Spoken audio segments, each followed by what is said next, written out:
Hey overthinkers, have you ever noticed that modern dating kind of feels like gambling? Swipe left, no luck. Swipe right, maybe a win. Spin, swipe, lose, repeat. It's weird. We've made it easier than ever to meet people with things like video-first apps and even AI matchmaking now. But why does it feel harder than ever to actually connect? Why does modern dating feel like it's designed to waste your time? Is it broken? Or is it maybe working exactly the way that it's supposed to work? Let's overthink this. Modern dating apps do not work like a phone book. They work much more like a slot machine. For those of you who don't even have an idea what a phone book is, here's what feels like a brief history lesson. A phone book is basically a giant printed contact list. A prehistoric version of your contacts app, but you had to flip through thousands of names on actual paper. Yikes! So let's get back to the slot machines. Modern dating really feels like a slot machine. Swipe left, swipe right, ding, swipe left, swipe right, ding, swipe, spin, hope, small dopamine hit, a little rush, but not a lot of love. And maybe that's the point. So wait, how did dating apps become so good at keeping us hooked? These dating apps are using a well-known psychological trick called intermittent reinforcement. Sometimes the reward shows up rather quickly. Sometimes, not at all. It's the same reason that people get addicted to gambling in the first place. It's actually the unpredictability, not the wins. Your brain loves patterns that it can't quite figure out.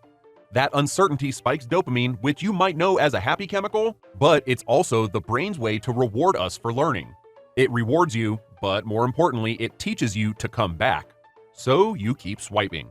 Not necessarily swiping to find love, but because we've been conditioned to chase that little hit of digital validation. Even the apps know that you're getting tired. Some apps now limit your swipes not to save your soul, but to make you want it even more. When something is rationed, our brain craves to chase it harder. And not as a solution, it's just a new kind of slot machine. We think we're making choices, but oftentimes we're just following the trail of dopamine breadcrumbs that the algorithm intentionally left behind for us. But here's where it gets really interesting. The algorithm isn't just feeding you people, it's feeding you a story.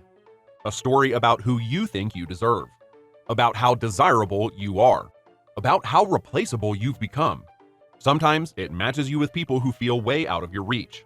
Sometimes it keeps showing you versions of yourself. Not because it wants you to find love, because it wants you to keep playing. And we of course keep playing because we're stuck in the paradox of choice. The more options we have, the less satisfied we are with what we choose. Think of it like this. If you walked into an ice cream shop that only had 3 flavors, you're likely to leave the place satisfied. But if there were 53 flavors, you'll leave wondering if you made the wrong choice. Dating apps offer us thousands of potential partners, but more options don't necessarily mean better outcomes. They can actually make us even less committed than before, more anxious, and more likely to keep one foot out the door. Like maybe the next person will be taller, smarter, funnier. The next swipe will totally be better, right? And here's another plot twist. This isn't anything new. The fear that someone better is out there has existed within us for centuries. It's just nowadays it's been supercharged with algorithms and infinite scroll. And it's not really that love is dead either.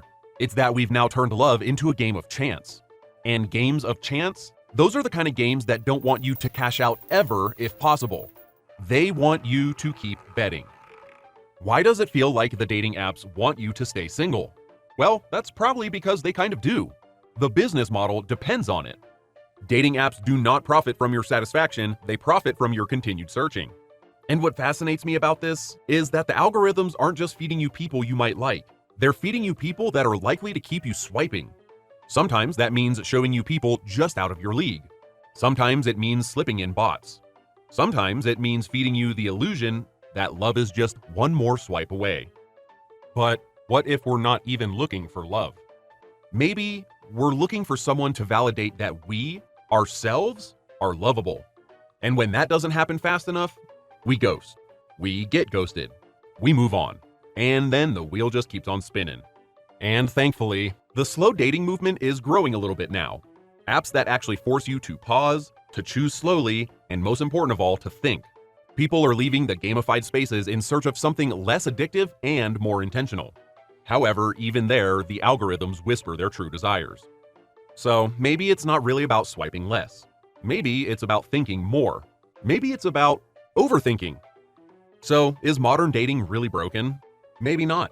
Maybe it's doing exactly what it was built to do. But that doesn't mean you have to keep gambling your time away. Thanks for overthinking with me. You should totally subscribe to the channel, assuming you haven't already. So, what are your weirdest, most surprising dating app stories? Let us know in the comments below. I read them all and can't wait to see you there.